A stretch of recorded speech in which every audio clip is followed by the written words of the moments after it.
Tango Motown, c'est 2 femmes, 2 hommes, Un violon. un bandoneon, un piano. Une contrebasse. Tango Motown, c'est 4 bleus de travail, un champ de bataille et le tango. On n'est surtout pas sérieux, ce qui est quand même important quand on fait de la musique, parce que, enfin, souvent on prend un peu des chemins qui nous décentrent de l'essence même de la musique quand on prend les choses trop au sérieux.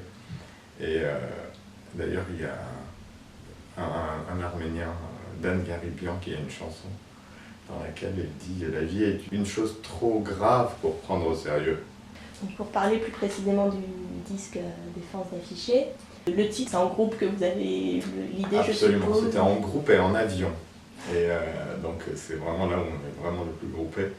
On nous a souvent interdit ou reproché de trop s'afficher, en fait, d'afficher nos convictions, évidemment politiques pour souvent. Et évidemment, il y a toute une conception, toute une esthétique artistique à laquelle on adhère avec plus ou moins d'accord, parce qu'on a tous des goûts très différents, tous les 4. On n'écoute pas du tout de la même musique, on n'écoute pas... Oui, on n'a pas du tout le même goût artistique dans un certain sens. Après, voilà, on arrive à se centrer et puis à amener une espèce de grand bouillon de tout ce qu'on a quoi, dans nos origines, dans nos influences. Évidemment, il y a les compositions originales que Leandro écrit, notre pianiste, sur lesquelles après on travaille beaucoup parce qu'on a chacun une partie qu'on développe, qu'on change. Lui, voilà, c'est un compositeur qui est très...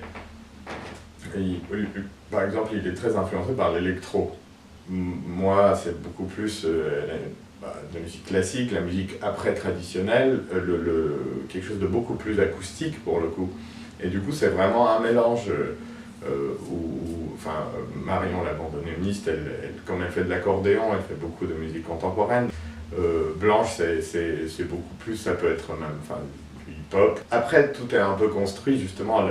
On a beaucoup travaillé avec un metteur en scène, on a fignolé des textes et tout pour pas que ça... Déjà, parce qu'en fait, c'est un concept non seulement musical, mais aussi théâtral, esthétique, avec le dessinateur, donc Jules Stramboni, qui en fait inspiré de notre musique, fait des dessins en live pour la plupart des concerts.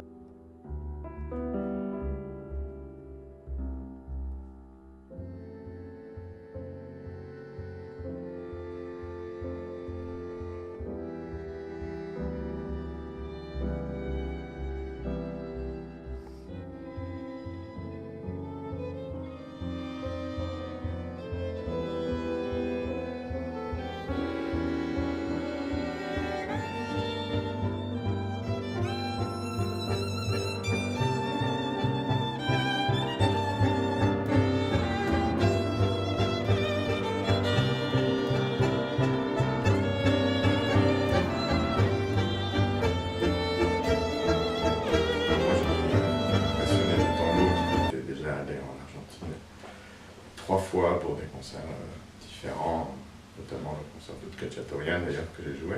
Si je prends le tout début, c'est que je suis arménien et je suis un violoniste classique à la base. Donc la musique classique, c'est toute ma vie, c'est toute... enfin, du matin au soir, je pense à ça. Et en fait, c'est vrai que j'ai beaucoup... en Arménie, il y avait beaucoup de choses qui étaient quand même inatteignables à l'époque, quand il n'y avait pas les CD, quand on avait les grands vinyles à l'époque. Et puis à chaque fois que quelqu'un partait à l'étranger, j'avais la chance d'avoir des catalogues EMI ou Deutsche Grammophon. Et en fait, je découpais la photo des disques, je tapais à la machine à référence et je demandais notamment ma tante qui partait beaucoup à l'époque, de m'apporter ces disques-là. C'était beaucoup de musique classique évidemment, et puis dans les grands classiques, de noms classiques, justement, les Beatles, Louis Armstrong, Ray Charles, enfin, il y en a énormément. Pas côté Lucia, enfin, on n'aurait pas le temps si je les énumérais tous. Mon père est violoniste, toujours, maintenant il enseigne à Paris aussi.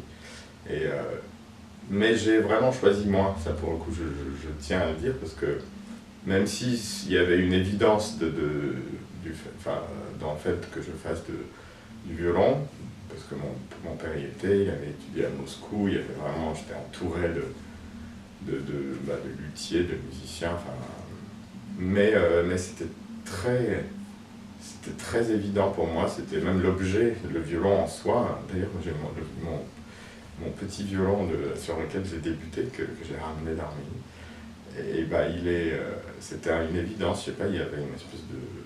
Je jouais pas à la poupée, je jouais au violon, quoi. On avait deux violons, un très moderne et un très ancien. Et en France, vous y êtes arrivé pour la musique ou... Oui, en fait, je suis arrivé par la musique même, parce que je suis rentré au Conservatoire de Paris quand j'avais 16 ans, donc c'était il y a longtemps. Et en fait, c'était un peu c'était pas vraiment une condition, mais disons que si je rentrais, je restais. Et puis je suis rentré, je suis resté. Il y avait de très bons profs en Arménie, mais il me manquait tout, en fait, tout le reste. Il manquait rien que l'électricité pour travailler le soir. Vous faites également partie d'un autre groupe, Thomanyan Beck.